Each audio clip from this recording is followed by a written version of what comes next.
3 দিনের বয়ফ্রেন্ড শ্লীলতাহানি করতে চেয়েছিল তাকে। 18 বছরের মার্টিনা ওগনেস্কা আত্মরক্ষার্থে ছুরি তুলে আটকাতে গিয়েছিল তাকে, কিন্তু বুঝতেই পারেনি কখন তার ছুরি ক্লিপের বুকে বিদ্ধ হয়ে গেছে। ভয়ে তৎক্ষণাৎ পালিয়ে গেলেও পরে নিজেই আত্মসমর্পণ করে। অনিচ্ছাকৃত নয়, ইচ্ছাকৃত খুনের অপরাধে 17 বছরের কারাদণ্ড দেন, কারণ ছুরি তার ব্যাগেই ছিল।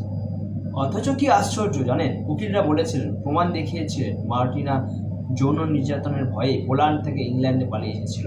সেই 14 বছর বয়স থেকে গৃহে যৌন নিপীড়নের শিকার হতে থাকা মার্টিনার পক্ষে এটা স্বাভাবিক রিফ্লেক্স। পুলিশ ট্রমাটিক ডিসঅর্ডারে এমন সাবধানতা অবলম্বন করা অস্বাভাবিক। ঘরপোড়া গুরুই কি ইঁদুরে মেঘ দেখলে ডরায়?